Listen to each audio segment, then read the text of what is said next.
search for gold, which was namely their planet, which comes through the inner solar system every 3,600 years, was losing its atmospheric shield, and they needed to make light powdered of monoatomic gold into their atmosphere in order to shield it. And a set of circumstances led a fleeing ex-king to get to Earth, find there was gold, aim his missiles back at the home planet and say, okay, make me king again. And where we got to in the story last time is the guy who was really king at this moment said to his son, who had married the daughter of the deposed king who had sought refuge on Earth, go talk to your father-in-law and see if we can work out a compromise. And that's about as far as we got.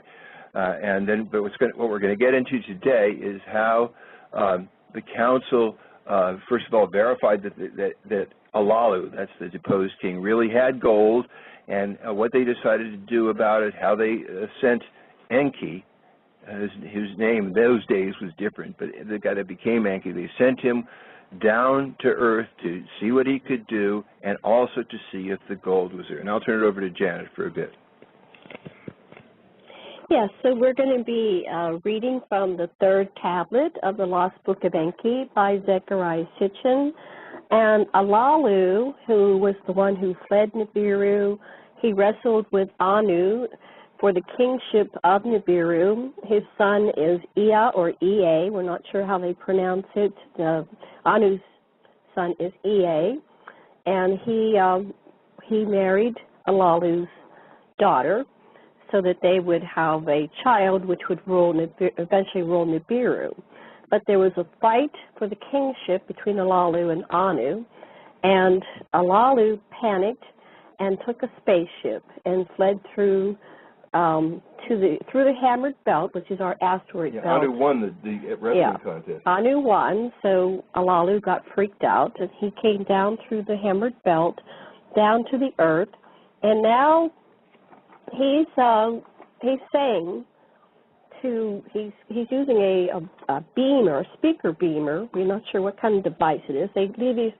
These are all deciphered in texts that were left to us in cuneiform by the Sumerians and other pre-ancient cultures, and Zechariah Sitchin translated. So some of the translations are strange. We're not exactly sure what the mechanisms look like, but he used a speaker beamer, and Alalu beamed back to Nibiru.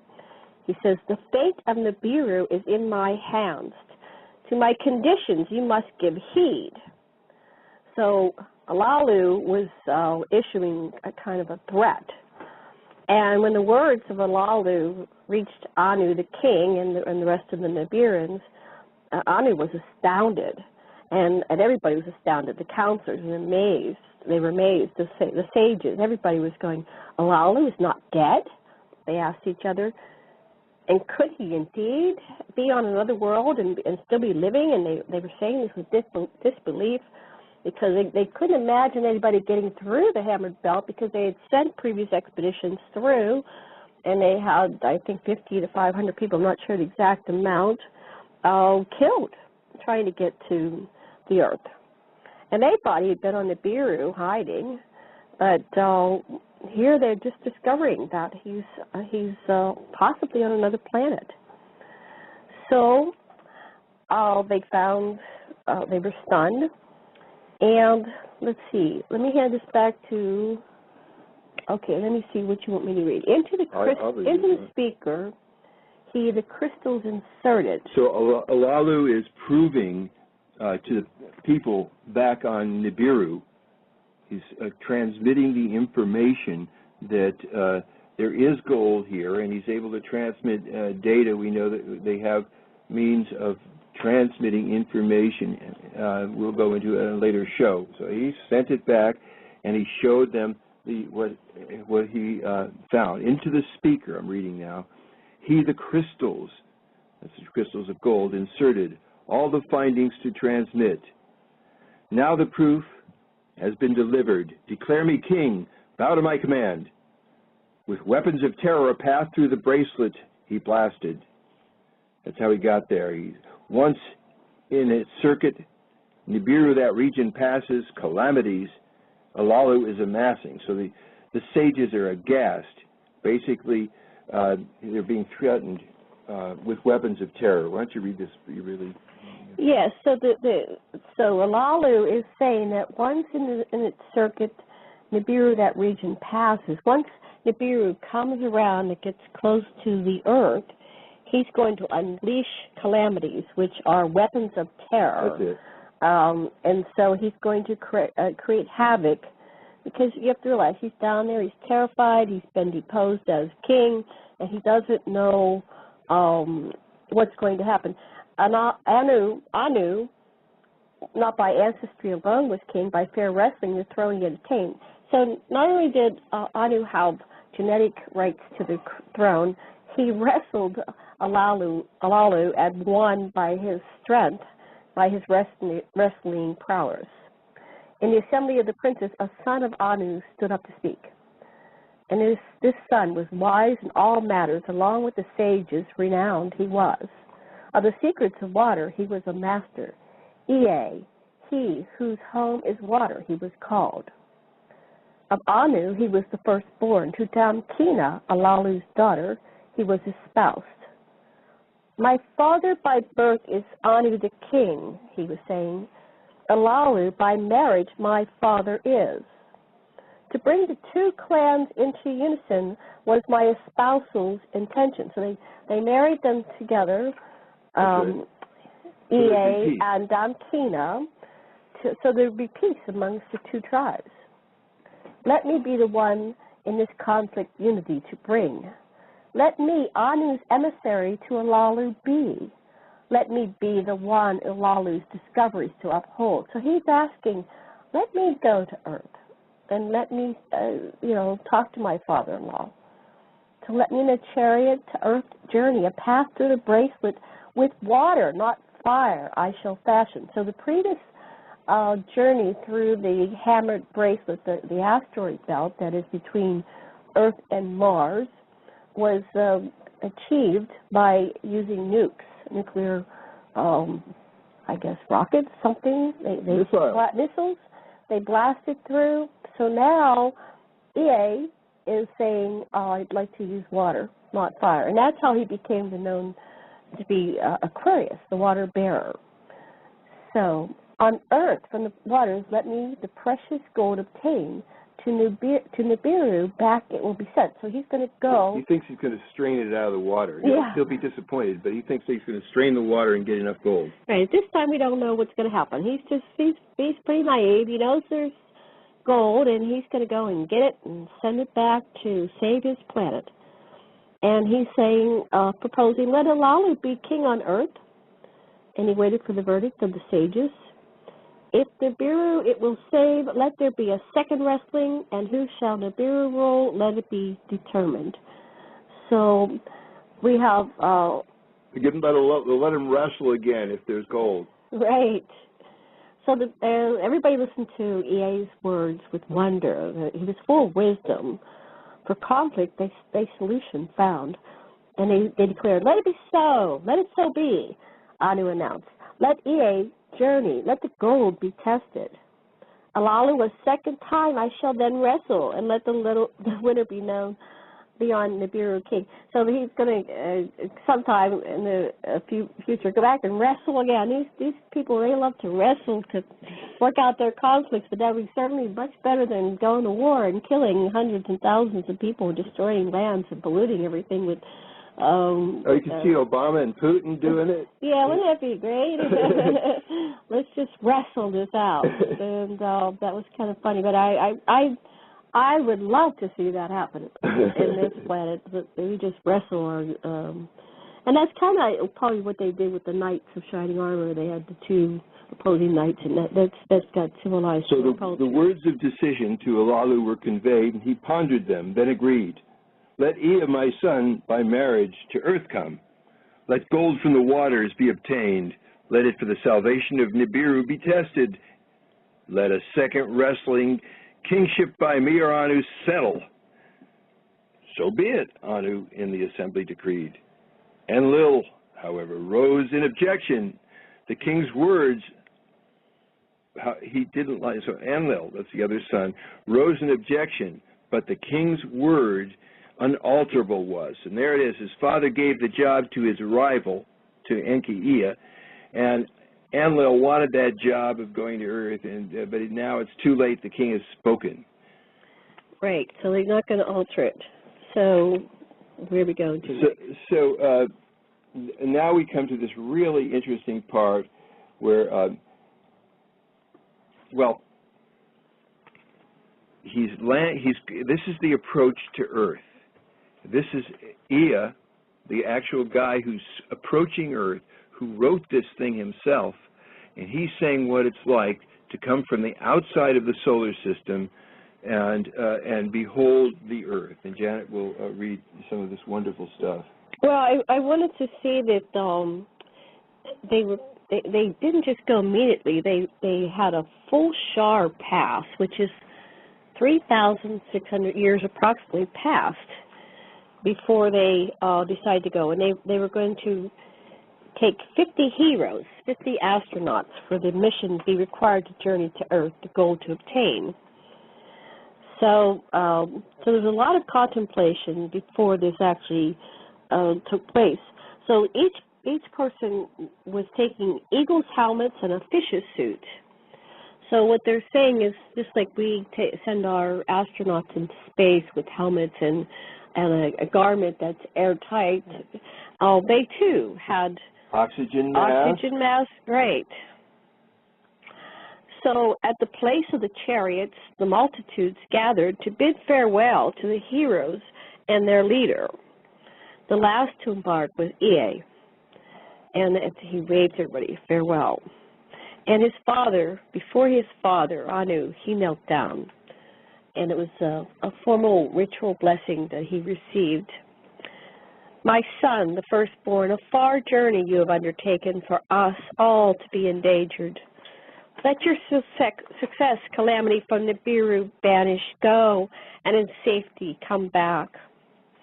So did Anu to his son speak a blessing, bidding him farewell.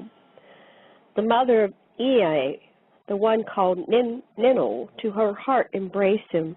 Why, after by Anu, as a son to me you were given, did he with a restless heart you endow?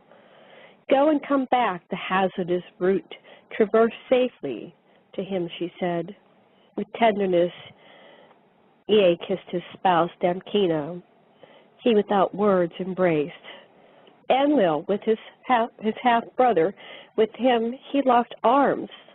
Be blessed, be successful to him, he said. So even though they were rivals, they parted. And with a heavy heart, Ea the chariot entered to soar up the command he gave. Go ahead, your turn. Okay, and so it's really quite a journey, and they describe in detail what it's like to pass each planet, and the descriptions that they made about what each planet looked like, and that the Sumerians wrote down in clay, and and said that the gods, these tall guys from Nibiru, told us to write it. They described Jupiter and Saturn and Uranus, and it shows in their exact orbits and stuff that people on the ground in ancient Sumer without telescopes couldn't possibly know that. So this is really part of the good evidence of how this is really what happened. Okay, so as they start getting closer to Earth, they start to have, they're going to face a crisis because they're approaching the asteroid belt, and the way they get through the asteroid belt, they're having this big argument. Anzu, the pilot, wants to use the nuclear weapons that are on board to blast through the asteroids, which are these rocks that are bouncing all around and killed 50 astronauts before. And the way Alalu got through it was by using nukes. Well, Anzu, the pilot, is a pal of Alalu. He's on his side. They're playing it. The council sent this guy as pilot to balance out, so that other lineage of people that think they should be the boss are balanced out by Enki, who's in Anu's lineage. So they're having this argument, and the pilot, Anzu saying, we got to use the nukes and shoot these things or we're going to, they'll break our ship up. And Enki is saying, no, we'll just take all the water that we have in systems and divert it from all the other systems and send it out the water cannon and blast them out of the way. So they start doing that, and they get through the asteroid belt, but now the spaceship is heating up because the water was part of the cooling system. It's like they drained it out of the radiator, and now the whole engine is really getting hot. And so then that's when they say, let's land on Mars. There's lakes all over there, and there's air, too. And we'll let Janet read some more now. Okay, where is the Mars part? The chariot must be slowed or in the Earth's thick atmosphere. No, but not on Mars. That's not Mars. Where's Mars, honey? Okay, bear with us. We're getting Mars. Here it is. Okay. There is water on Lamu, which is what they called Mars. Ea was saying, can you bring the chariot down upon it, Anzu? He was asking. Deftly Anzu, the chariot towards Lamu, directed. Reaching the celestial god around it, he and the chariot made a circle. Celestial god means the planet. The planet. The planet's net is not great. Its pull is too easy to handle. Gravity is its net. So the net is the gravity, and so it wasn't as great as they had expected. A sight to behold was Lamu. Many-hued it was. Snow white was its cap. Snow white were its sandals. So it sounds like there was water. There was snow. There was ice cap on the North Pole and the South Pole is what that means. So these texts were written 450,000 years ago, so keep that in mind. Reddish hued. They spoke good English then. They did, yes.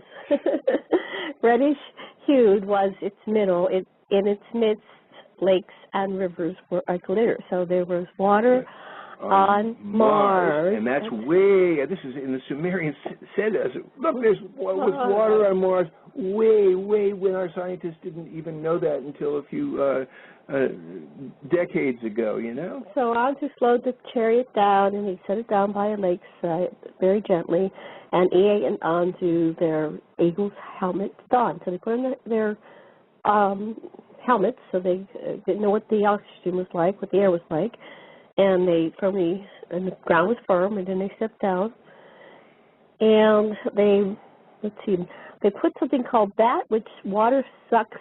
They extended it, and they filled up the chariot's bow. They put a great big suction and they replenished the water on the lake, and they slurped up the lake with a big straw. And while it was filling up, Ea and Anzu walked around and looked at the whereabouts, and they used a tester and sampler, and all that matters. They ascertained the waters were good for drinking. The air was insufficient. So the water was good for drinking, and there wasn't enough air to breathe. And so they recorded this in the chariot's annals and explained why they had the detour. And so once they replenished the water, they fired up the chariot, and they bid farewell and continued their journey to Earth. And let's see, ahead was their destination. I'll read for a while. So they're starting to come too fast, and the chariot must be slowed around Earth's companion, the moon. Make slowing circles, they said. The moon was used to slow everything down. Okay, so now they're slowing everything down. Having the chariot thus slowed down toward the seventh planet, that's Earth, Anzu the chariot directed. Once, twice the Earth's globe, he made the chariot circle. Ever closer to firm land, he lowered it. Snow-hued was 2/3 of the planet. Dark-hued was its middle. They could see oceans. They could see the firm lands. For the signal beacon from Alalu, that's what they were searching. Where an ocean touched dry land, where 4 rivers, we'll come back to that, where 4 rivers were swallowed by marshes, Alalu's signal beaconed. Let me go back a little bit here. So you're saying that, what did you say that the center was, what did you say, the snow-hued was 2/3 of the planet, dark-hued was its middle. Does that mean there was only one continent at the time? No. It's just that overall, no, this is way later than Pangaea. That in what we would call the moderate zones today, beyond the Tropic of Cancer and the Tropic of Capricorn, and below the Tropic of Capricorn, were snowy. It was so really cold. We were in an ice age. Yeah. Because 2/3 of the planet was snowy, unless right, and it was like it was beautiful and green in the Middle East. Right, you know, places you think of as being desert now were just really lush then. Right. So a lot of the planet was in snow, and the middle was dark hued. Okay, so go pick it up again. Thank you for that. Oh, sure. So they see the beacon where these 4 rivers, and you'll see that later. I just got to tell you this aside that the Tigris and Euphrates are 2 of the rivers, and everybody said, well, if these Sumerians are right, or their gods, whatever they are, said there's 4 rivers, where's the other 2 rivers? Well, once we started using sonar and really looked at Iraq, where all this took place, there were these great big gigantic rivers that got covered up by the sands of time, but they were down there. Well, anyway, so the signal's coming from this place where there's 4 rivers, where the Mediterranean is and it's right there, right at Iraq. Okay, so one more circuit. They're going down, around and around the Earth in their spaceship. Toward the ocean's edge, he lowered the spaceship. The chariot's lungs he filled with air. Into the waters, down it splashed. Into the depths, it was not sinking. Oh, that's a good thing. From the speaker, a voice was heard. To Earth be welcomed, Alalu was saying. By his beamed words, the direction of his whereabouts was determined, and toward the place Anzu the chariot directed, floating as a boat upon the waters moving. The fish's suits to put on, he ordered, and into the marshes the heroes, the astronauts, descended. With ropes, the chariot they were pulling. So they get out in the swamp, and they're pulling the spaceship along with ropes. And then gleaming was a chariot from Nibiru, Alalu's. Ea stepped ashore, and Alalu, his son by marriage, Ea, he embraced. Now, this next part, instead of reading directly from the book of Enki, we want to read you Janet's version. She's got a really neat version of. She wants me to wait. I'll give you a little preview of what it was like, and what she's done. She's taken her history back, and we'll look at what she wrote about the background of these characters. But at this point, she's going to read you something that was a computer message, an ME. That's what they call their computed message, from Ea, once he was already established on Earth, to his former fiancée, Nimma, who's flying from Nibiru with 50 female medical officers. And as she's flying down to Earth, she opens these computer programs that Enki has sent her. And this is after. Okay, but the part that Janet's going to read you now is what it was like. Ea is telling her on a holo talkie that what it was that they did in setting up their life in Eden, and it is so incredible. And here's Janet. Anyway, I haven't read this in about 5 years, so I'm just. And I haven't had time to read it again, but here I go. This is EA talking. I looked about for a place to set up camp, heap up the soil and create mounds over there. I commanded. I pointed to the spot beside Alalu's reed hut. On to beam a message to the king, announce our successful arrival. Soon something odd happened, something we had never seen before. The sky was changing from brightness to a reddish hue. The sun was glowing like a red ball on the horizon and was disappearing.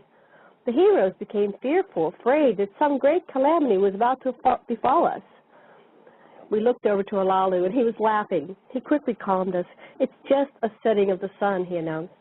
It is marking the ending of one day on Earth. It is time to lie down for quick rest. You could not imagine how short the night.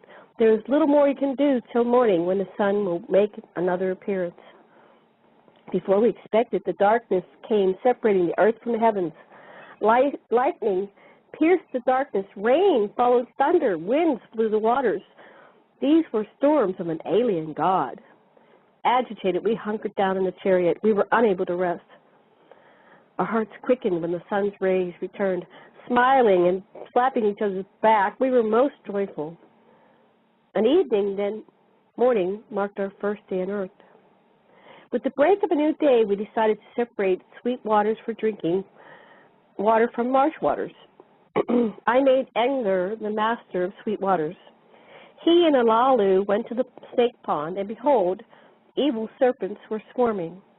They reported back to me. We examined the abundance of rainwaters. I placed Alalu in charge of the marshlands to mark the thicket of reeds. I gave Enki charge of creating a ditch and dike, which would serve as a boundary for the marshes. We created a gathering place for collecting heaven's rain. Thus, we separated the waters from the water below from the waters above. Marsh waters from sweet waters we set asunder. Again, it was evening, then morning. The second day was done. Do you want me to continue? Oh, yes, wonderful. The sun announced the morning way too quickly. I assigned the heroes their tasks. I directed Alalu to the place of grass and trees. I wanted him to catalog all that grew in the orchards, herbs, fruits, and others. I asked Isamud, my vizier, if he knew much about each of the plants. Isamud stepped forward. He was very knowledgeable about plants. He could distinguish what was edible and what was not. He quickly identified a honey plant and ate of its fruit. He gave me another to eat. It was good. I put Guru in charge of gathering food, deciding what was good. By the evening, we had food and water, but we were far from satiated. And it was evening, then morning, the third day on Earth. On the fourth day, the winds finally ceased. The waves stopped tossing the chariot about. It was safe to bring tools forth from the chariots. It was time to build more suitable abodes for our encampment. I put Kulu in charge of fashioning clay bricks. I instructed Mushtamu to lay the foundations and erect the dwelling abodes. The sun shone all day. It was a great day, full of light. Excuse me. Kingu, Earth's moon, was in fullness that night. It cast a pale light on the earth. Among the celestial gods, a lesser light rules the night. Another evening, then morning, the fourth day was done. On the fifth day, I commissioned E.A. Ningasurg to fashion a boat of reeds. He was to measure the marsh, determine the stretch of the swamplands. Omash, master of water creatures and flying fowl, was assigned the task of distinguishing what was good and bad. But he'd never seen the likes of these creatures before. Their numbers were bewildering. Good carp were swinging on things that were inedible.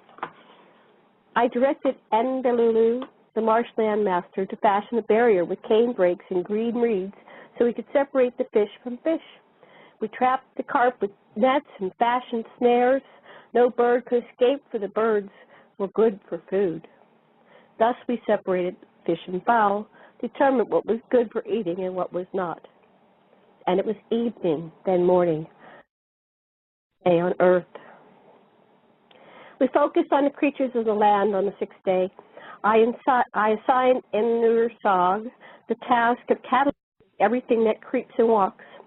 He was quite alarmed to discover how ferocious the beasts were that surrounded us, and so I commanded Kula and Mushtamanu to construct a fence to protect our compound before dark.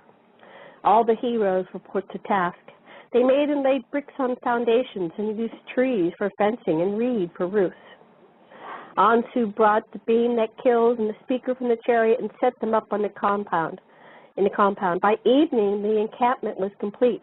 We gathered inside by night. Safe, we felt good about all that we accomplished. And it was evening, then morning, the sixth day. On the seventh day, I gathered the heroes around me and spoke. We've undertaken a hazardous journey, overcoming much as we traversed from Nibiru to the seventh planet. We successfully arrived on Ki, which we now have renamed Earth, established an encampment, and completed much good. Let this, the seventh day, be a day of rest. And hereafter the seventh day always to be a resting day. Henceforth let this place be called Eridu, meaning home in the far away. Let us keep our promise, declare Alalu of Eridu, our commander. So it was so funny. When I read this, I went, oh my God, that is the first book of Genesis. And Genesis is just simply setting up camp. So I decided to do an analysis. And I'm going to let Sash talk for just a few while I read through this. Go ahead. Okay, and basically, what we have in Genesis is a modern is people trying to tell this same story, which is the story of all humanity, and every culture says the same story with whatever their metaphors or their cultural heroes are, but it's the same story, and that these guys have come from the sky, and they're making camp, and they do something on this day and something on that day, and so forth. And there's 7 days, and exactly, you know, those of you who are familiar with Genesis, and Janet's evidently going to read us some of the stuff that she's got on it. It's the same story. So here's Janet. Okay. Chapter 1 in Genesis says, in the beginning God created the heavens and earth. Excuse me. The earth was without form and void, and darkness was on the face of the deep, and the Spirit of God was hovering over the face of the waters. And then God said, let there be light, and there was light. And God saw the light, that it was good, and God divided the light from the darkness. God called the light day, and the darkness He called night. So the evening and the morning were the first day. So that was the first day when they were in awe that things moved so fast. At the times that the sun, because on Nibiru, their years, 3,600 years of ours, and it was like a day. We don't know the speed of the rotation, Jen. We don't know, but apparently it was much longer, because they were fearful, afraid that some great calamity was about to befall them when the sky was changing hue and going from night to day so fast. So all we know is that it's way slower. The rotation on the axis of the planet Nibiru is slower than Earth. At least that's what that passage can show us. Then Genesis chapter 1, 6, verse 6. Sorry, losing my voice. Then God said, let there be a firmament in the midst of the waters, and let it divide the waters from the waters. Thus God made the firmament and divided the waters which were under the firmament from the waters which were above the firmament, and it was so. And God called the firmament heaven. So the evening and the morning were the second day. So let's go back to the second day. And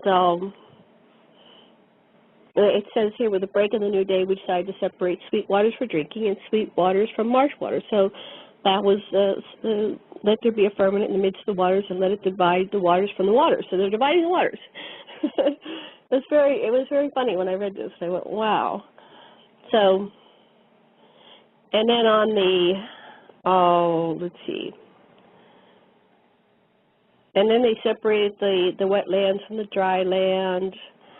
And let's see, and God called the dry land earth, and the gathering together of the waters He called the seas, and God saw that it was good. And God said, let the earth bring forth grass, the herb that yields seed, and the fruit tree that yields fruit, according to its kind, whose seed in itself on the earth. And it was so. So that was where they went around and cataloged all the growing orchards, the herbs, fruits, and others. And he asked Ismid, his vizier, if he knew much about the plants. And Ismid stepped forward and said he was very knowledgeable. So he was able to distinguish what was edible and what wasn't. And so they had, by that evening, they had both food and water. So that's just part of setting up camp. Any good camper selling a new planet is going to do the same. So, and then God said, Genesis chapter 1, verse 14, let there be lights in the firmament of the heaven to divide the day from the night, and let them be for signs and seasons and for days and years.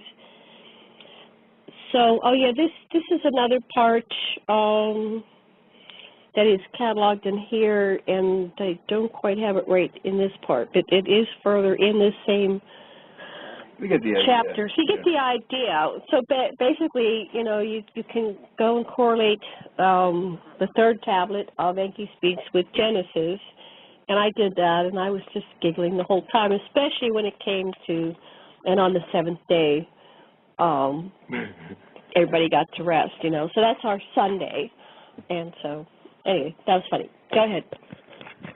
Just to finish this part, that on the seventh day, I gathered the heroes around me and spoke. We've undertaken a hazardous journey, overcoming much as we traversed from Nibiru to the seventh planet. We successfully arrived on Ki, Earth. We've renamed it. Established an encampment, completed much good. Let this, the seventh day, be a day of rest, and hereafter the seventh day always to be a resting day. Henceforth this place be called Eridu, meaning home in the far away. Let us keep our promise and declare Alalu of Eridu our commander. That's his father-in-law. The heroes shouted in agreement in unison. Alalu uttered words of consent, then paid homage. Let Ea be given a second name, Nidamud. So he's giving him a title, artificial fashioner. And the heroes agreed, shouting in unison. And it was evening, then morning. Thus marked the end of the seventh day.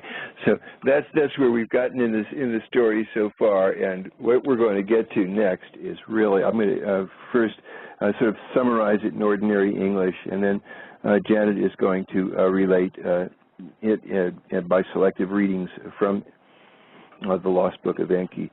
And so what happens now, these guys are sent, they go through a whole thing about looking for gold. That's the next thing they go into. We're really looking for gold.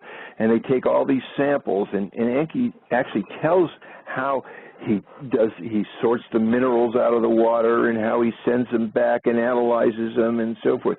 And it's not very much. He has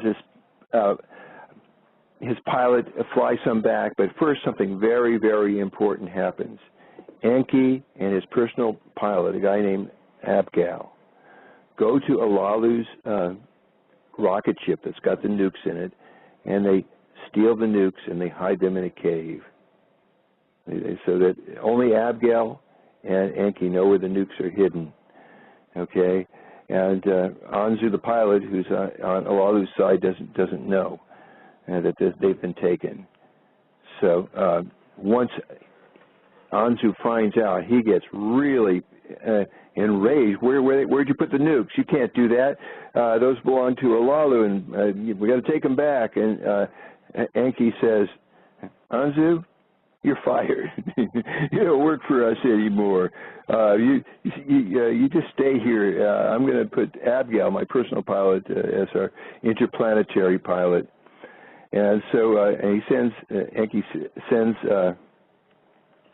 Abgal back with some samples of the gold, and they test it on Nibiru, and they said, yeah, it's good gold, but there ain't enough of it. In the meantime, Enki starts prospecting all over, and he finds, where do these flecks come from? Oh, they came up the east side of Africa, and he traces it down to the place where there's the best gold ever, and still to this day the best gold ever, and that's down in Tanzania and south of Africa, and incredible gold. And so wow, this is it. I've really found good gold. Okay, in the meantime, back on Nibiru, Enlil, his rival and brother, is saying, Dad, you're giving all the good work to making a big hero out of Enki. What about me?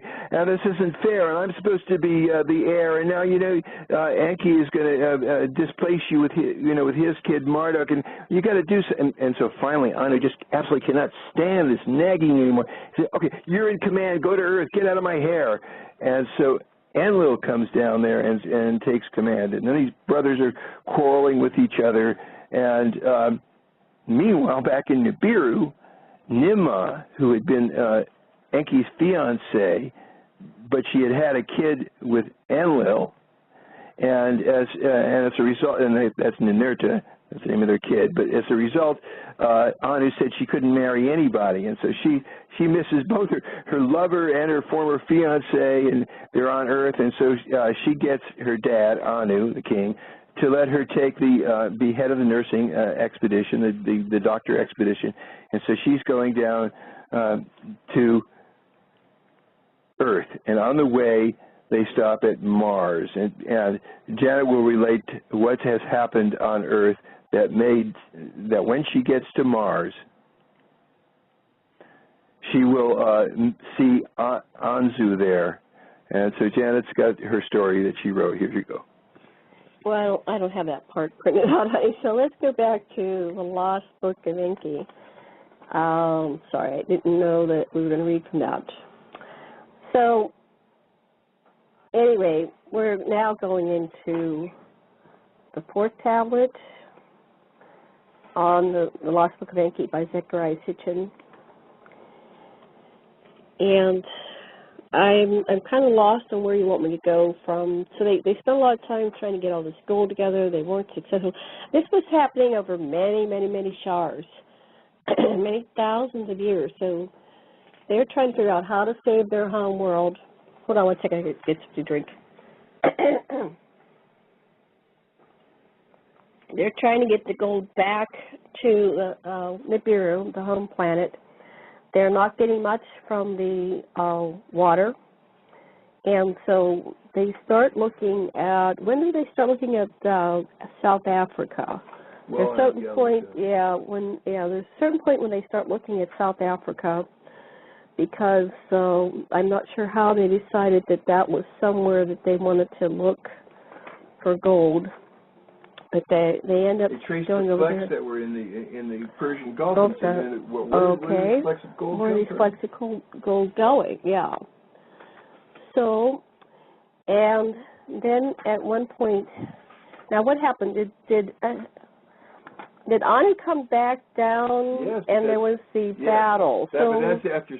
So what happened is Enki and Enlil started quarreling about everything, and that's the next part I wanted you to read. I had it all marked out here. Yeah. So anyway, so there's always been this debate, because Ea was the firstborn son, but he was a son by a concubine. Anu kings had concubines, and so Enlil, which was born by Anu's legal spouse, and Antu was a half sister of Anu, so there's a lot of blood connected there, and that was very common for the royals to marry their half sisters, and thus this made Enlil the legal heir, even though Enki was the firstborn. Ea was the firstborn. So thereby the next-born son for the succession, the firstborn overcoming. So the second-born son became the legal heir to the throne just because of birth. So this is where Enlil has gotten to Earth. Okay, so Enlil has arrived. So Enlil has come to Earth, and does Anu come with him? No. Okay, so Enlil came to Earth. To Earth, the words of Anu, the king, words of decisions were beamed. Enlil are the mission and command shall be. His word shall be the command. So Enlil is made commander of the mission because of his role in the birth order. Right.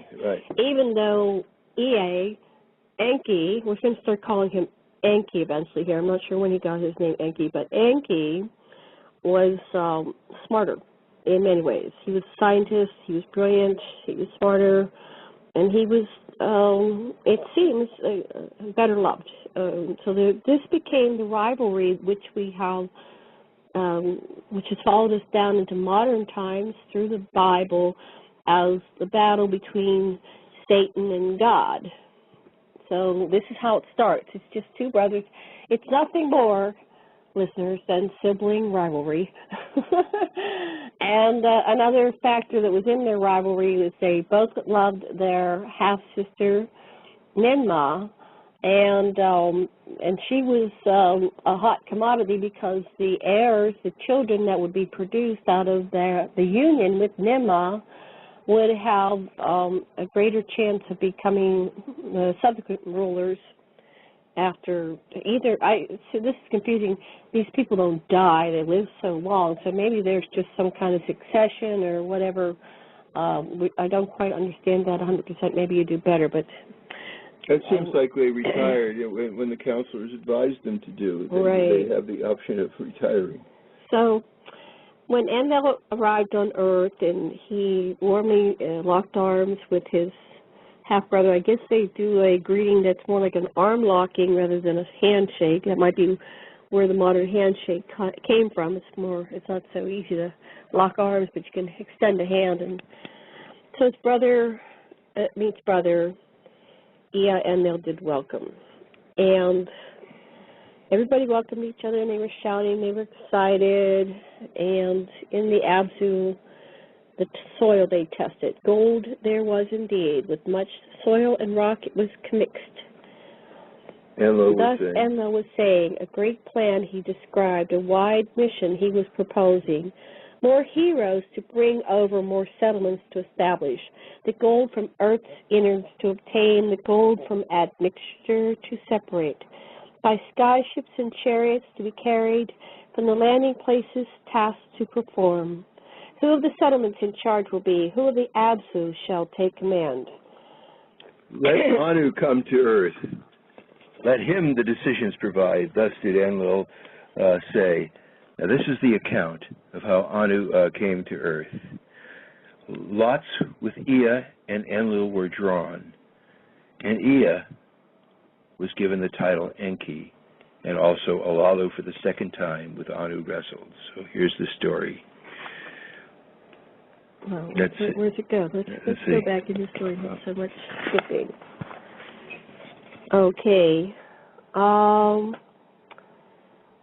So, this is Anu's journey, and so where's the battle? Go ahead, you find the battle. This is very important. Hold on, we'll be fine. First they draw lots. Here we go. So we described how Ea was second born, and so the question, Anu was thinking to himself, aloud to the two, a startling suggestion he made. Who to Nibiru for the throne seat shall return? Who the Eden shall command? Who in the Abzu shall be the master? So this is Africa is the Abzu, Eden is Mesopotamia, and Nibiru is the home planet. And so what the king is doing is saying, we're going to draw lots, and I'll even put my throne up, which so between my two sons and me, we're going to divvy up Nibiru and Earth, and that's. Well, I wonder if they use the sticks that we use today. That's what it seems they're doing. They're drawing lots by sticks.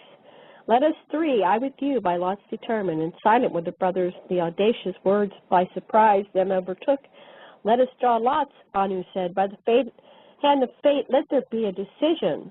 So the three, father and two sons, clasped their hands together. They cast lots by the lots. The task they divided. Anu to Nibiru to return, its ruler on the throne to remain. We think that was fixed. Somehow Anu made it that he got to go back to Nibiru. It was the hanging chads that did it. Hanging chads. The Eden to Enlil was allotted to be lord of the commander as his name indicated. More settlements to establish on the skyships and their heroes charged to take. Of all the lands until they bar of the seas encounter. Until the bar of the seas. Until they, the bar of the seas encounter the leader to be. And he's ruling the land, in other words. So Enlil gets the land, and to Ea the seas and the oceans as his domain were granted. That means he's going to be in charge of shipping. So he's Neptune. He's also known as Poseidon, Neptune. Lands beyond the bar of the waters by him to be governed. in the absolute, to be the master with the ingenuity, the gold to procure. So he's in charge of mining operations in Africa, particularly in the south and southeast of Africa. So he's down in Africa, and so this gets mixed up with hell, which we'll talk about later. Okay, so you read this part too. Right okay, so Enlil was agreeable, and Ea's eyes filled with tears. Of Eridu and Eden, he wished not to be parted.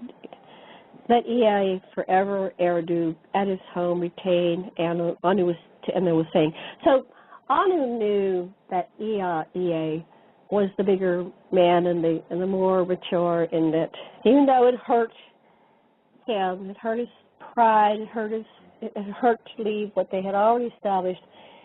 For some reason, Anu was wise, and he knew that Enki could go to Africa and create something magical there. But he let him have this area, Eden, Basara, is where it is really. Yeah, he let him keep Basara area, and this is going to be a big point for when Enki's son Marduk will still have the Babylonian Empire built around this foothold that he gets in the Persian Gulf. Now, farewell, I can bid you to Nibiru with a quiet heart. I can return. So Anu is telling them all these decisions. So when does he get into this? So forward toward Anu, Alalu stepped. Oh, okay, here we go. A grave manner has been forgotten, he shouted. The mastery of earth to me was allotted. That was a promise when the gold finds to Nibiru, I announced. Now the throne of Nibiru. Nor have I the claim to Nibiru's throne forsaken. Yeah, I'm still going for it. I'm still going for this throne. It sounds like you want to take this from me. Go ahead. You talk because we only have 5 minutes. Go for it. By honor to share all with his sons, it is a grave abomination, he said. Thus did Anu the decision's challenge. Without words was Anu in the beginning. Then with anger he spoke up. By a second wrestling, let our dispute be decided. Let us the wrestling do here. Let's do it now. With disdain, Alalu took off his clothing. Likewise did Anu unrobe. In nakedness did the two royals begin to grapple. A mighty struggle it was. Alalu bent his knee into the ground. Alalu fell. Anu on the chest of Alalu with his foot pressed down. Victory in the wrestling, thereby declaring, by wrestling the decision was made. I am the king. No, to Nibiru Alalu shall not return. He removed his foot from the fallen Alalu. Up as a lightning, Alalu from the ground arose. By the legs, Anu, he pulled down. His mouth was wide open. Swiftly, the male hood of Anu bit off. The male hood of Anu did Alalu swallow. All right. So we're going to take a little commercial break here. Ancient anthropology it's called revisionist anthropology, where you take what's supposedly the myths of people, and you say, what if they're just telling you like they in their metaphors what they experienced? So the whale that swallows Jonah, maybe that was a submarine because he didn't get digested, and the fire-breathing dragons you'll see in the statues, carvings and stuff, are obviously jet planes and all kinds of stuff like that. So there's all I was studying anthropology, there were all these anomalies, and the standard idea of evolution just wasn't making sense. There were too many missing links, and the dates kept getting earlier and earlier for humanity, and nothing seemed to make sense until I started taking classes from Zachariah Sitchin, who mastered all this ancient Sumerian and started translating this stuff, and everything started making sense. The Bible, which was constructed 4,000 years after the Sumerians by people that were trying to take all these different Nibirans, these different people from Nibiru, who are now calling themselves gods. That's what they meant by gods. By gods, they meant Nibirans, and trying to make it like there was just one, and this one didn't want you to like any of the others more than him. That implies there are others. But anyways, so they have this huge problem of merging a whole bunch of personalities from the past powerful one. But in any case, I've since then I spent years and years studying this stuff. Michael Tellinger has oh, wait a minute, Ken is taking the phone. Oh, okay. So that's sort of the background. And Michael Tellinger has really put a lot of the missing information in from 200,000 to 300,000 year period, when he showed how these people actually ran their gold mines and how they made electricity and using the Earth's grid lines and magnetic rocks and powerhouses within pyramids and all kinds of stuff like that. So we're really getting a really clear picture of the true history of humanity. Okay, but what I'd like to do is to just go ahead with our story and just to say again, for the just to where we are in the story.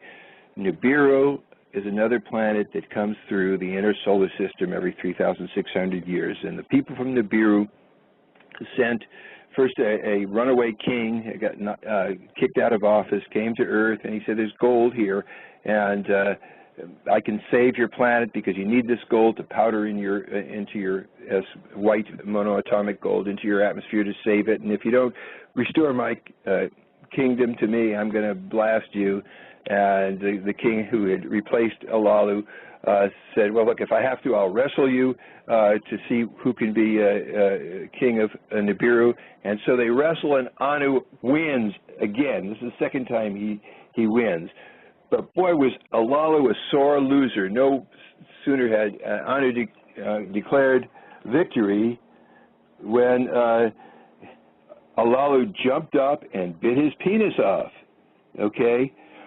So Enlil tied Alalu up. Enki gave Anu first aid, and Alalu groaned.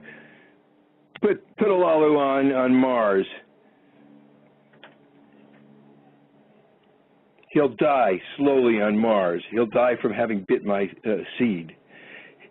Evidently, Anu's flesh killed anyone who ate it. And this wasn't an unusual thing, actually. In later Russian history, there was Rasputin ate poison every day so that he would build up an immunity to poison. So it totally makes sense that the king would be poisoned if somebody bit his flesh. So even that's quite understandable to us. So Anu... anyway, so en route back to they're taking the rocket ship back with a sample.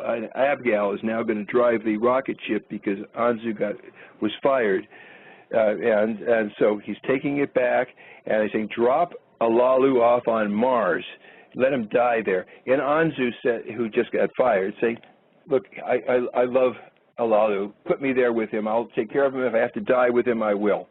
So on the way back to Nibiru, they Anu drops Alalu and Anzu off on Mars. He drops them off right by the site on Mars known as Cydonia. We'll come to what happens with that in a bit.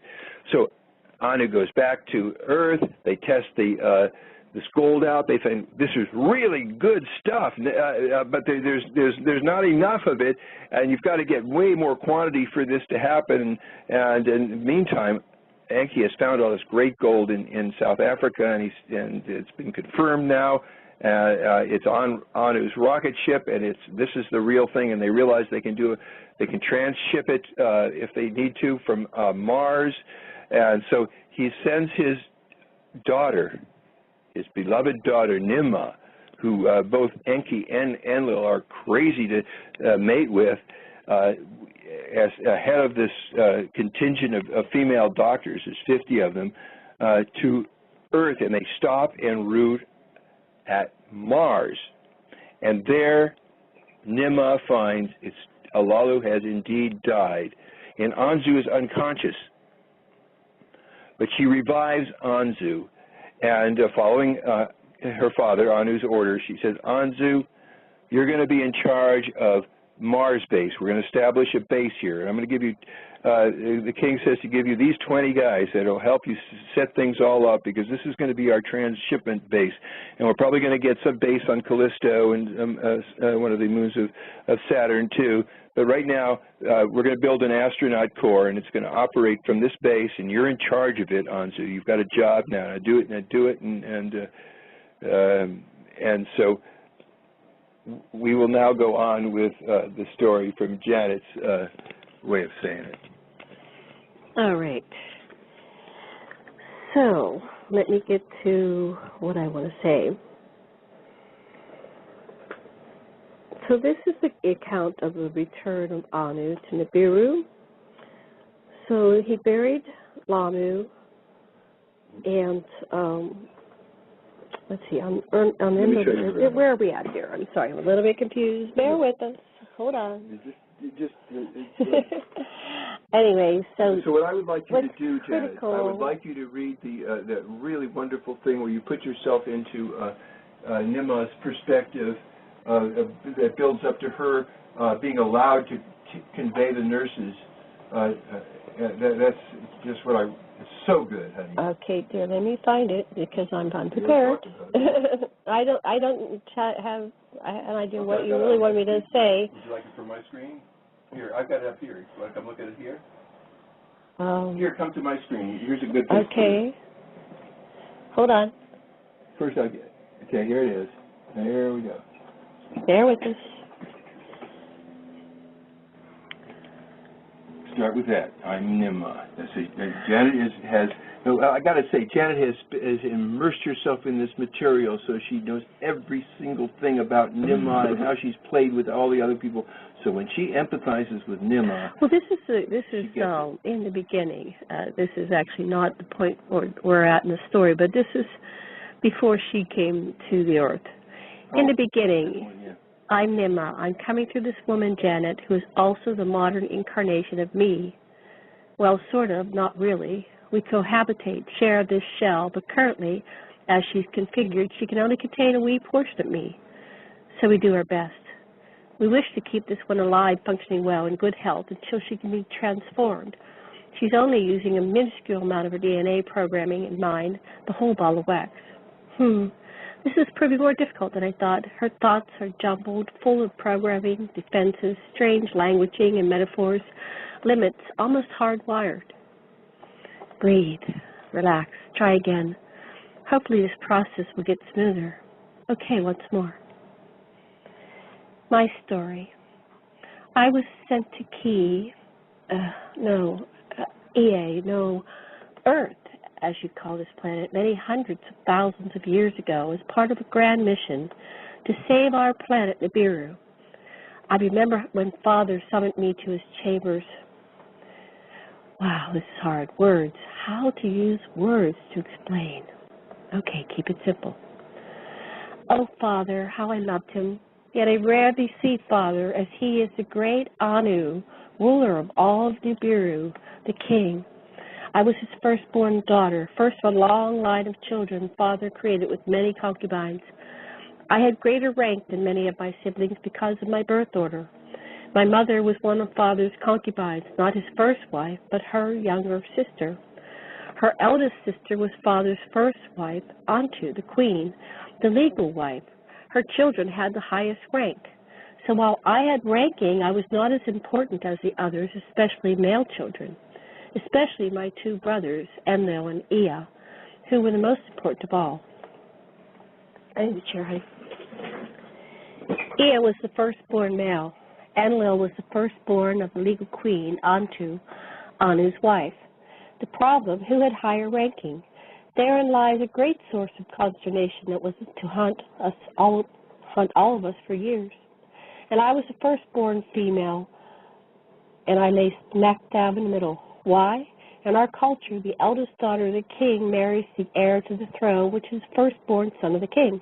It was clear I was Anu's eldest daughter, but who was the legal firstborn son? Enlil or Ea? I think you're getting an idea of our problem. Hold on. Men and women were supposed to be equals in our society, but since there was a great shortage of men, gradually over time, women slipped from equality and were delegated to a lower social status. Granted, women were important because they were vital to the survival of our species, but after many thousands of years of imbalance in numbers, our society reflected that imbalance, and we slipped from a partnership society to a patriarchy society full of hierarchy. Yes, we slipped in many ways, but at least we were still alive, if only barely. Many of us became infertile from radioactivity. A woman who could reproduce was highly revered, almost worshipped. Fertile women were encouraged to breed as much as they could bear it. Constantly pregnant, a woman had no time or energy to fight for her rights. She was fighting for her life, for herself, her children, and the planet. Nibiru needed more souls, more bodies to labor and figure out ways to save our world. All seemed lost, hopeless. For some odd reason, more men had become infertile than women. I guess they are the weaker sex. As a result, a man who could impregnate many women was encouraged to do so. A man who could breed became more valuable, powerful, and gained enormous social status. We were in great danger of extinction. All former relationship protocols were on suspension until we could create a world where life was guaranteed to continue. In his private chambers, Father asked me to join an expedition to Earth and head up the Nurses' Corps. I was stunned. "Oh, Father, how I love you. Why do you only summon me when you need me to solve problems? Why can't we sit together like before and enjoy each other's company?" But I could hardly blame Father. After all, I ruined everything. As firstborn daughter, even though I had done what I did, I still had the right to stay on Nibiru if I wished and enjoy all the creature comforts my station could generate. But maybe if I took up Father's offer, I could redeem myself in Father's eyes. And also, I could not shirk my duties to my people. Die here or there, either way we face death. Earth is our only hope. Dear Brother Ea had reached there, sent word that there was gold. Perhaps his plan would work. I searched Father's face, looked deeply before I answered. Yes, there was still something there in his eyes. Despite his efforts to remain distant and cold, I could feel his love for me lingering just underneath his disappointment. I guess this was his way to reach out to me, to give me another chance. I answered, "Yes, I'll go." "Good, it is done," he smiled. I bowed, turned, and left. I felt proud, happy that I could serve my people, even though I might die like the others who went before me. The day of the parting ceremony came, and there was much celebration, pomp, and circumstance. My knees shook as I began the long journey to the throne at the top of the ziggurat, where Father waited. Hundreds of thousands gathered from the far corners of our world came to witness this historic event. They blanketed the fields with their masks, and not a single blade of grass was visible. Winged astronauts, tall men and women with hawk-faced masks, invisible eyes, locked face forward, lined either side of the giant red carpet that climbed the center of the pyramid, marking where I was to walk. While I couldn't begin to count their numbers, I could feel the glare of the guards, even though they were supposed to be looking past me. They feared for me. I didn't have the luxury to care. I dare not falter with so many eyes upon me. I took my first step. My eye followed a drop of sweat that fell from my forehead to the ground. Light glistened off metallic specks embedded in giant stones, intricately laced, form-fitting one upon the other. A deafening cheer roared from the crowd, made me sway. I inhaled, took another step. My heart thumped so hard it racked my body. The climb became easier as adrenaline filled my veins. Never before had I heard such a sound. Father loomed before me, a truly magnificent man, regal in all his golden splendor. Blue, aqua, green, pink, and purple jewels adorned a golden crown, center point projected down, accentuating his already prominent nose. Bushy eyebrows framed clear, aqua blue, crystalline eyes. I swear he could see right through me. A huge mane of solid silver locks cascaded below broad shoulders, creating an interesting contrast against dark purple robes. A gigantic golden eagle adorned a giant staff held in Father's equally enormous left hand. I had forgotten how huge my father was. I imagined the eagle, despite being inanimate, could smell the stench of my fear. Tears rolled down my face. As I rose to my feet to turn to leave, I caught Father's eyes one final time. He, too, could not restrain himself. Tears graced his face as well. I felt relieved. This day was truly more joyous than any day I had ever lived, even more joyous than the day I gave birth to my son. In that moment, I knew his words were prophecy. We would indeed succeed in our mission. Okay, let's take a break and go back to this. You talk for a little bit. I'm going to find what we were talking about. We're getting off. That's going back to what happened to when she was on Nibiru. Right. So that where I wanted you to start here is if you would talk about your honey. Okay. The next section that Janet will read from her story, come here, honey, is called Heading to Earth, and Earth is called Key. I think this is totally fantastic. Janet has taken the history in its sort of stilted form, and she's made it into something you can really feel along with her from the perspective of this princess who's head of the medical corps, and now she's going toward Earth. She's trying to help save the planet and take care of the people that are saving the planet, the heroes, the astronauts. And she was ordered to stop at Mars base and see if Anzu was still alive or not. So here we go back to Janet. Heading to Key. We're heading to Key. The journey's a long one, so we'll be on the starship for quite a while. There's only 50 people on board, but it feels like more. I'm grateful for my quarters, which are much larger than most and away from the others. I have some degree of privacy. Royalty does have its privileges. Good, I'm tired of always having to be so gracious. I need space to think. I'm feeling a lot of intense emotions. So much has happened. I'm confused, scared, happy, sad. Mixed up is the best way to describe it. Alone, at last, I can reflect, figure this out. I've never seen Father so angry. I, espoused to Ea, Father's firstborn son, and my half-brother. I just lost my track here. Okay. Our offspring would be the legal successors to the throne. She's reminiscing on how pissed her dad was at her. I had it made. Why did I fall for my brother Enlil? Granted, Enlil's a dashing commander and very seductive. Enlil, my half-brother, is the legal heir, firstborn son of Antu, Father's half-sister and spouse.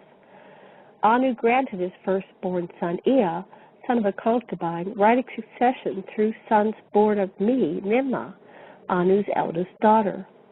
As Ea's spouse, I would rule through my sons, the closest I could get to ruling Nibiru since I am a woman.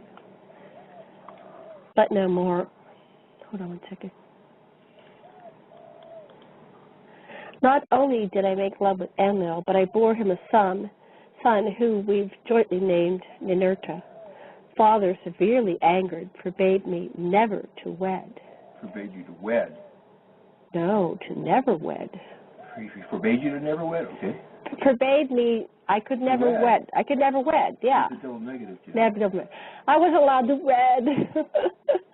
Why did I do that? I truly loved Ea and desired to fulfill my destiny, and yet I betrayed him, my father, and my people. I don't understand myself sometimes. I'm so upset with me. Woe is me. I am forever ashamed. I thought all was lost, but then came an interesting turn of events. My mistake turned into a blessing in disguise. To explain, I need to go back to time to reign before Father, to a time even before Alalu. I start with some quotes from Zechariah Sitchin's Lost Book of Enki, Tablet 1. Our home, Nibiru, is a great planet, reddish in radiance with an elongated orbit around the sun. For a time, Nibiru is engulfed in cold for part of its circuit by the sun. It's strongly heated. A thick atmosphere fed by volcanic eruptions sustains all manner of life. In the cold period, the atmosphere embraces our world like a blanket and retains inner heat. In the hot period, it shields Nibiru from the sun's scorching rays, creates rains which give rise to our lakes and streams. On our lush planet, vegetation and life flourished. Life evolved, our numbers grew, rivalries, encroachments, clashes occurred. Sticks became weapons, clans gathered into tribes, till two great nations faced each other. North against south, a war long and fierce engulfed our world. Brother against brother, father against sons. Hand weapons became missiles. Weapons of thunder and brilliance desolated the land, till all life was diminished. Truce was declared and peacemaking conducted. The peace councils declared that there would be one throne on Nibiru, composed of one king from the north, An, and a queen, Antu, from the south. Antu became An's spouse and reigned as equal queen. North and south, by marriage, were united. Laws and customs were changed to unify the world. Females greatly outnumbered males from the wars. A decree was made. Males were to have more than one female for knowing. By law, one wife, the first wife, was to be chosen as the official spouse. By law, the firstborn son was his father's successor. Confusion soon came about. If the firstborn son was not born by the first wife, and therefore a son was born by the first wife by law, the legal heir, who shall be the successor, the eldest son or the one born by the first wife? In the reign of Anshargal, Kishhargal, his half-sister, was pronounced the first wife. A concubine bore the firstborn son. When Kishhargal bore a son, he was legal heir by law, but he was not the firstborn. Kishhargal, angered, insisted that the double seed not be negated. Though of different mothers, the king and she were offspring of the same father. So the council adopted the law of the seed. The next king, by the law of the seed, succeeded to the throne. Anshar was his name. Fifth on the throne he was. Thereafter, kings chose their half-sisters for their first wife.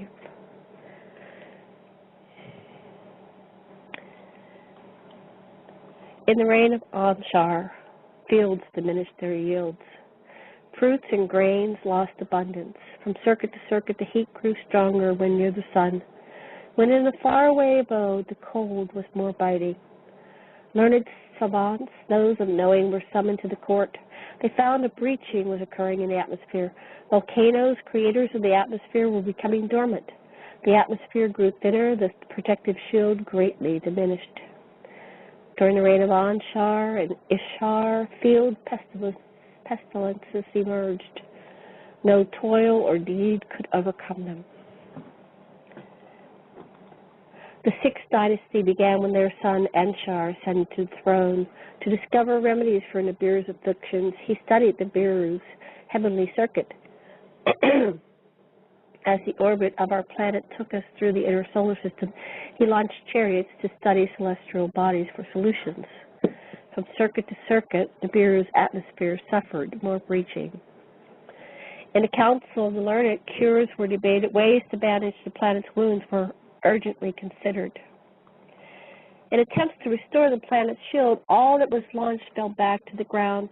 A decision was made to artificially stimulate the volcanoes, but how, they didn't know. The breach grew ever larger. Rains didn't fall, winds roared, springs stopped flowing from the depths.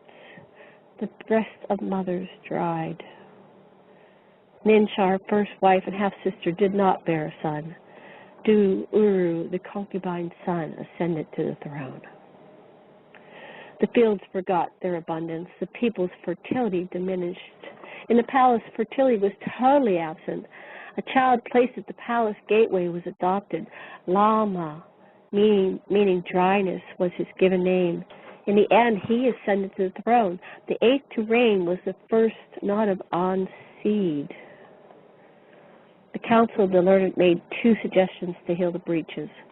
One was to use a metal called gold, the only substance that could be ground into fine powder and suspended in the sky to create a new shield for the atmosphere and heal the breach. While rare on Nibiru, gold was found to be plentiful within the hammered bracelet. Celestial fleets were to be launched, and gold brought to Nibiru. The second proposal was to let weapons of terror be created. These weapons, designed to shake the ground loose and split the mounds asunder, would attack the volcanoes to awaken them, make their belching increase. Feeble Alalu could not choose. 4 shars passed. 4 shars passed. Savants came and went from court. Counselors rushed in and out. The king paid no attention to their words. Strife was abundant in the land, food and water scarce. The unity of the land was gone, accusations rampant, weapons retrieved, rebellion stirred. The prince of the palace, Alalu, was the first to take up arms. He agitated the other princes. They rushed the gate of the palace. With their numbers, they barged through the barricade to the throne room. The king escaped to the tower. Alalu pursued. In the struggle, Lama fell to his death. Lama is no more, Alalu shouted, glee in his voice. Alalu rushed to the throne room and seated himself. He pronounced himself king without right or counsel. Unity was lost. Some rejoiced at Lamu's death, while others were saddened by Alalu's deed. The 7 who judged summoned Alalu. Alalu made his plea. Though neither legal heir nor firstborn, Alalu claimed he was of royal seed. From among the princes, a young prince, Anu, stepped forward. In front of the council, he challenged Alalu's right to the throne. After hearing both arguments, the council agreed with Father, as he clearly showed that he had the better claim to the throne. Direct descendants from Nibiru's first rulers, King An and Queen Antu. In fact, Father is named Anu after his namesake, An.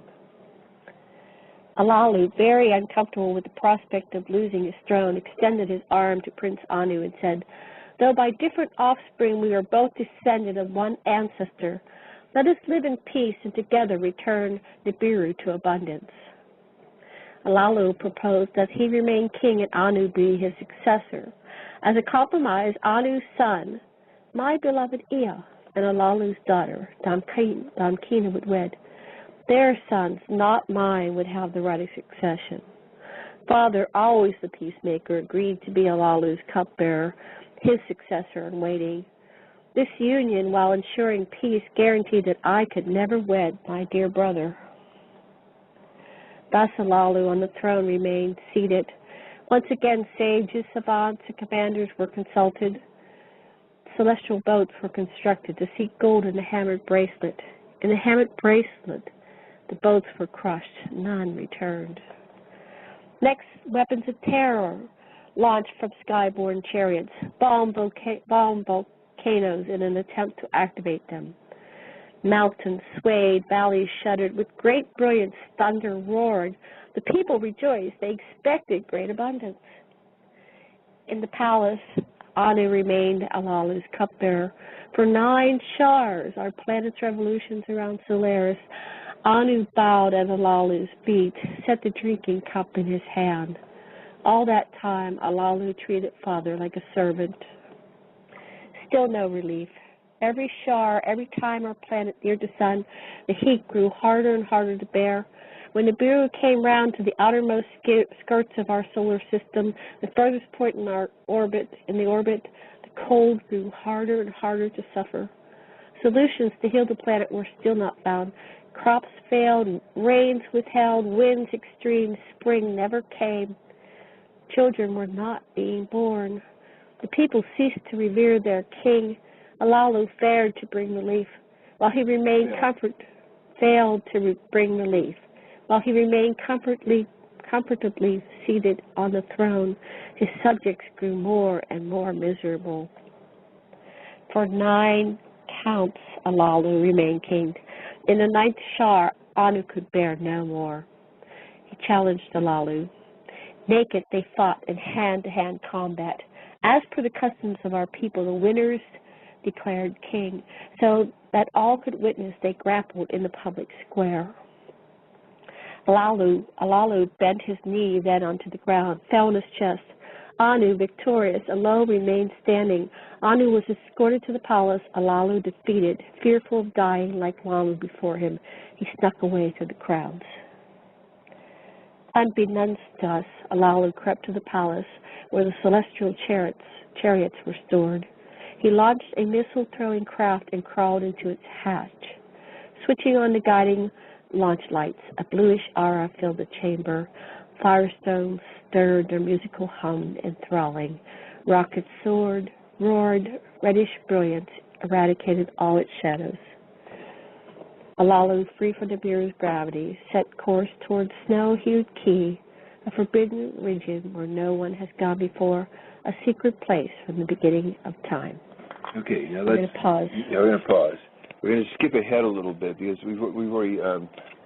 What I like is this transmission. At this point, in the story, Nimma is going with her nurses. There's 50 of them, and her number one assistant is a lady named Sud, and that's outside. She's got her nice, beautiful cabin. She's a princess, and she's meditating and musing on her life, how it is that she had this illegitimate kid, and that made her lose her chance to rule through a legitimate kid with Ea, who she really loved, and it was like runaway hormones or something. But so she's got a chance to redeem herself, and she's thinking all this over, how she blew it, and what she can possibly do to make things better. While she and the nurses are on their way in the rocket ship, and they're heading toward her first mission, which is in Mars. And as we're going to find out now, her assistant comes in, Sud, comes knocking at her stateroom door. And here's Janet. A knock on the door broke my trance. Your Highness, please answer your door. Sud, my favorite cousin, waited patiently while I reluctantly pressed the release for the door. Come in, dear one, I replied, and waved her in as the door slid aside. I was sorry to disturb you, my lady. She apologized, eyes unafraid to meet mine. Your father instructed me to give you these when we were well underway. I looked at the ME's computer programs in her hand. These are the transmissions from Ea and the others already on Key. Ani wishes you to study them so you're prepared for what's to come. Thank you, I said as I dismissed Sud. Surprised I didn't invite her to stay. She sulked out the door. You don't have to knock next time, dear. You don't have to knock next time, dear. If I want privacy, I'll lock the door and a red light will come on. She smiled meekly, turned and left. I normally like chatting with Sud, but this time I was in no mood to be social. Sud, my cousin, was only slightly younger than I. She's one of my closest friends. We were raised together in the family palace, shared the same nannies and tutors. And while we were competitive in many ways, as all children are, she was the only one who could keep up with me physically and intellectually. We were well matched, so we naturally gravitated towards one another, as we were easily bored with the others. The only others, perhaps even closer to me, were my brothers, Enlo and Ea. Close, yes, too close. Enlo got way too close for me, and now, because of that, Ea's lost to me, maybe forever. I inserted the ME on top into the computer. A list appeared on the screen, and I selected Ea's log. I was haunted by what happened between us, emotionally confused. I admit I felt embarrassed that I got caught, that I got pregnant by Enlo. But looking back, I wouldn't change anything. I adored Anu to my son. He's the love of my life. He's now more man than boy. I always adored my big brother Ea. I do love him. His brilliance exceeds all others. He's truly the most intelligent man on our entire world. His genius startles all of us. If anyone can save us, it's Ea. Why, he may even be smarter than Father Anu himself. Ea's face appeared on the personal screen before me. Nema, I'm glad you've selected this recording. I knew you would. I miss you, miss our talks. I'm excited you're joining us here on Key. We really can use your help. This is a dangerous new world with many unknown hazards. We will need the medical skills of you and the other physicians. Your nurses, master of the healing arts, are the finest Nibiru offers. Ian knew I was highly skilled in healing arts, magic, and alchemy. We knew each other well, sought each other's company. We're friends and enjoy debating all the issues. We make a good problem-solving team. Ian may be a genius, but I'm no dummy. We're well matched and would have enjoyed our marriage. But as smart as he is in some ways, much to my surprise, I may know more. You may not realize that there's much that hasn't been revealed to our people as we didn't wish to alarm them, he says. Ian continued, but as head of this mission, there are many critical things you must know. As you already know, Alalu made his way to the seventh planet and used the penetration beam to ascertain if Key contained gold. Using testers, he discovered there's plenty of gold beneath the land and in the water. Now Alalu declares himself Nibiru's savior. If true he's found gold, there is hope for us. What we've not revealed is that Alalu blasted a path through the hammered bracelet with weapons of terror. The ancient, long-forbidden weapons of havoc are now aimed directly at Nibiru. Alalu demands the council declare him king. He orders the commanders to make him their leader, and he insists sages give him respect. All Nibiru's people must now bow to Alalu, or will be wiped from the heavens next time we pass through the solar system. The sages were aghast. In the council, there was much consternation. To change the kingship is a grave matter. Anu was king, not only by ancestry, but by fair wrestling had he attained the throne. Many questions were asked. Where could Alalu be? Could Alalu be trusted? He had forfeited the throne by a single combat, and now he contests. Alalu was well known for his calamities.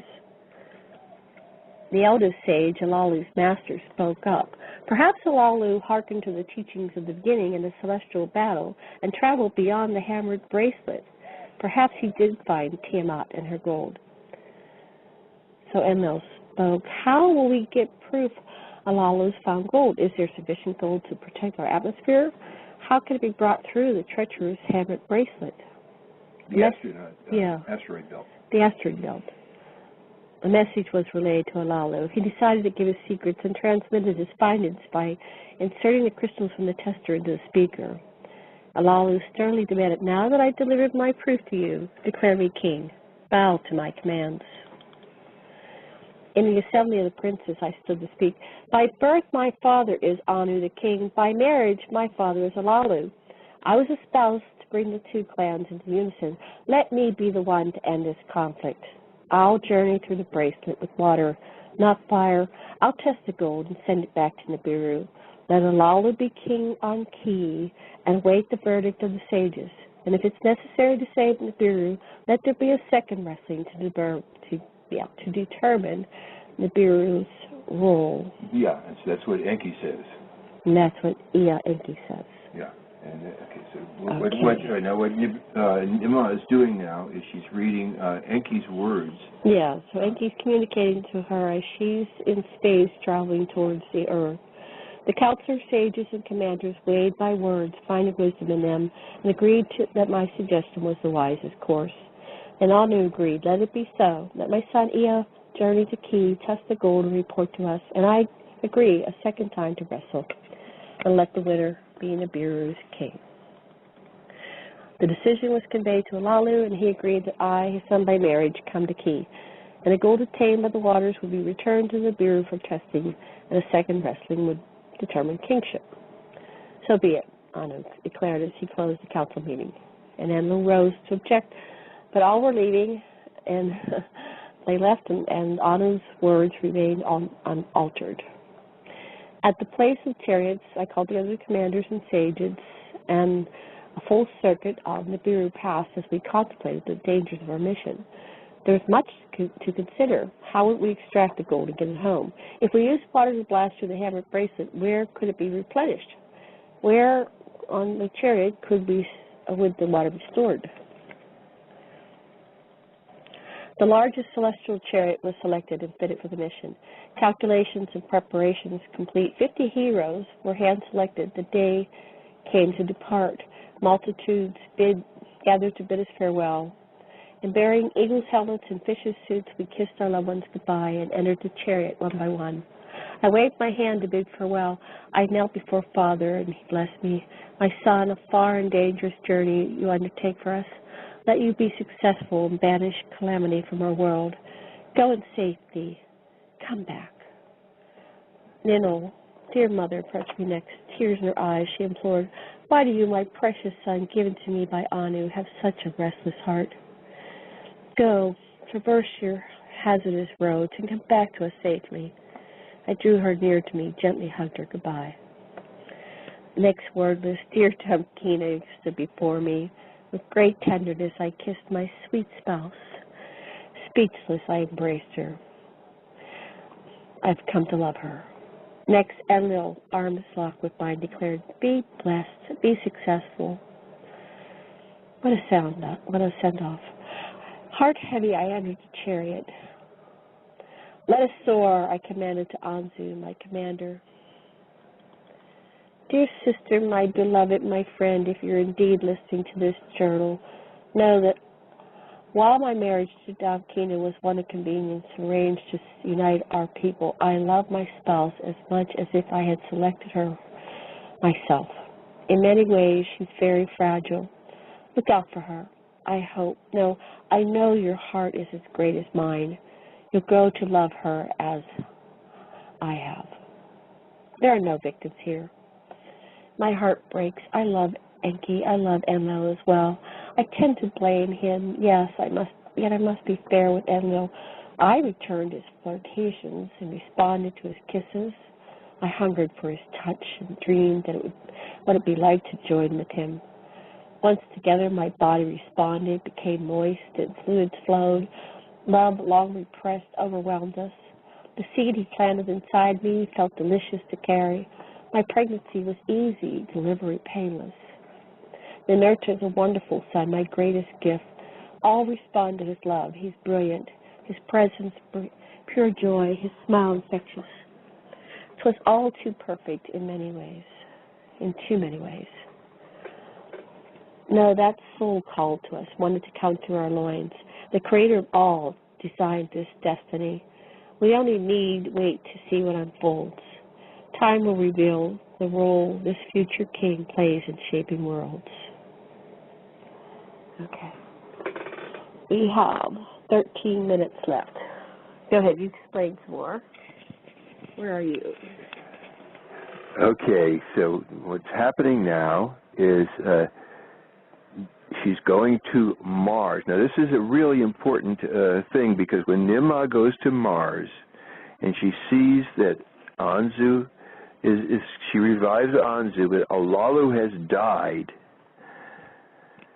But he was king of Nibiru. He had gone through the asteroids, showed that there was gold on Earth, and so she builds a huge 12-mile high, they say, statue of Alalu with his face mask, which is an eagle helmet, pulled back so you can actually see his features. And there's this huge statue on Mars. And the early some of the early pictures that we have of Mars that was sent to Sony in Japan, and Russian astronauts got hold of some copies of them, shows what was there before.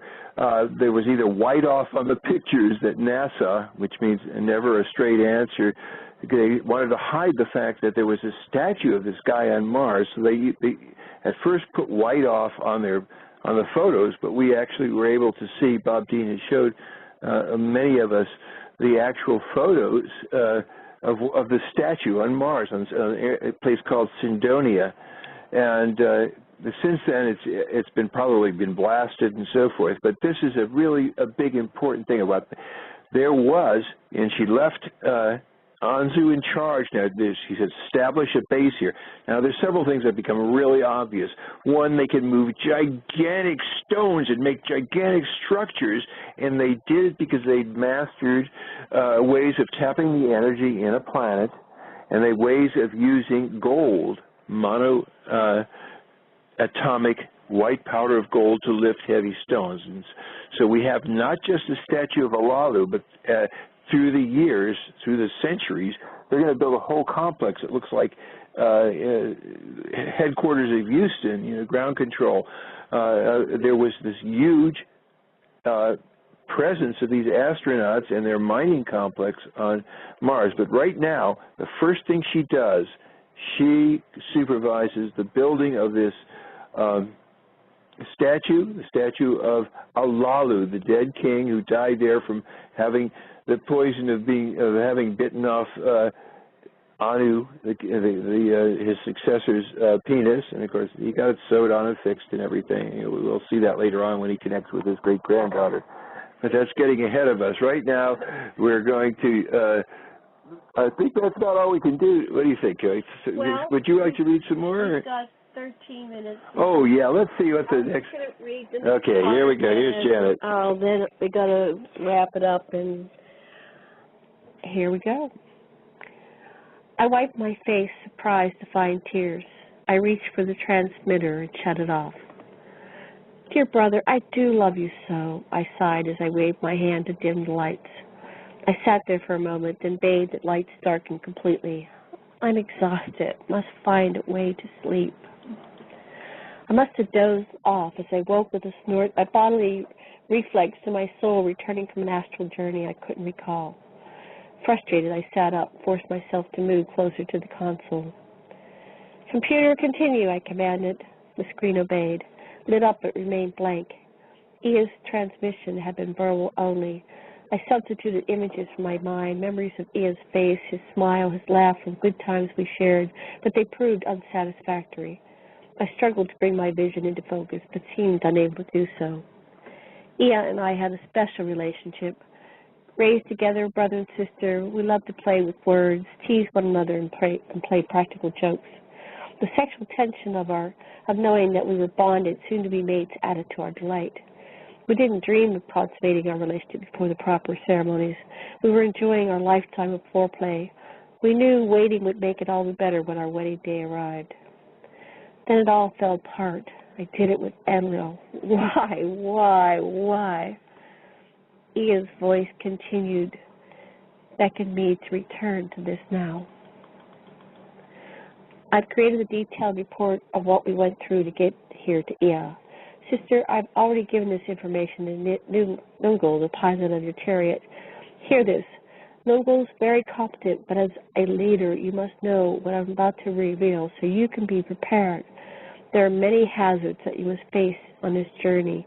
We just barely made it ourselves. If you are not ready, it's possible the chariot will not make it through. You'll perish just like that expedition long ago. I couldn't bear to lose you, so please carefully listen to the transmission that follows. You must master the water thrusters. Select and train the best of your crew. If you have to learn how to use the water thrusters yourself, do so. You're an excellent sharpshooter. When we were children, you beat me and everyone else in the castle all the time. Do not panic the others. Use tact with the pilot. Do this for me, please. When you get to the asteroid belt, go to the control room and be prepared. As you may know, I especially selected Anzu to command our chariot. His name means he who knows the heavens. I knew he was the best suited to navigate us towards the sun. We traveled 1,000 leagues when we encountered little Gaga. Mercury. Then next we passed on to the beautiful Enchantress. Anzu wanted to stop and examine her waters. I was tempted for a moment to stop, but then, no, we're further out. But then thought better and motioned to continue. Oh, it was in Gaga's Pluto. Gaga's Pluto, and so that would be on, what's the next one out? Uranus, okay. I was tempted. Neptune and Uranus, yeah. Neptune. I was tempted for a moment to stop, but then thought better and motioned to continue. It's a planet of no return, Antu replied forcefully as he maneuvered the controls to guide us forward. Heavily On, the third planet, approached. On laid on its side, a host of moons kept him company. That's Uranus, yeah. The tester indicated water. Antu passed. Should we stop and get water? Continue to Anshar, Saturn, the foremost prince of heaven, I commanded. Anshar tried to ensnare us with its frightening, colorful rings. We couldn't help but admire them, and Antu cleverly avoided the crushing danger. The giant Kishar, Jupiter, foremost of the planets, lay before us. Her gravitational net overpowered us, testing Antu's skill. Kishar furiously flashed divine lightning, thrusting her host and her uninvited guests. Slowly, Kishar, the fifth planet, faded. With a sigh of relief, we turned to encounter our next enemy. The hammered bracelet, asteroid, deliverer of death, lurked before us. Prepare the water thruster, I ordered, remembering our ancestors, the 50 brave souls who were crushed to death long ago. I peered to see if anything of their ship remained. Towards the boulders, the chariot rushed like a slingshot stone. Each one was ferociously aimed directly at us. Now, I shouted, with lightning response. Antu thrust a stream of water, the force of 1,000 heroes. One by one, the boulders turned face and ran. From their scattered midst emerged safe passage for the chariot, but not for long. As one was diverted, others attacked. Ahead lay a multitude, its numbers too numerous to count. Avengers for Tiamat, closing in for the kill. Again, I called to Antu. With lightning reflexes, he responded. The water thrusters howled, protesting as it whirled to meet the tireless foe. We grew weary. The attack was long and relentless, but at last the path was cleared, the chariot unharmed. We cheered when we saw the sun. Such was our joy. But in the midst of our celebration, the alarm sounded. We had consumed far too much water in battle with the asteroids. If we didn't find water soon, we'd not have enough to make it to Key. So there we go. Mars. Right. So we're back to where in the Enki is saying what happened between him and Anzu on the way to Earth, and he's relating this journey, and they are running out of water to keep everything cool. Okay, ahead in the dark we could see the sun's rays reflecting off the sixth planet, Lamu. There's water on Lamu, Mars, I said to Antu. Could you bring the chariot down there, I asked. Antu's the best. Deftly he maneuvered the chariot towards the celestial god. He circled it around the planet. Lamu's net is not very great. Its gravitational pull is easy to handle, Antu said. Lamu's quite a sight to behold, with many hues, white caps, snow-covered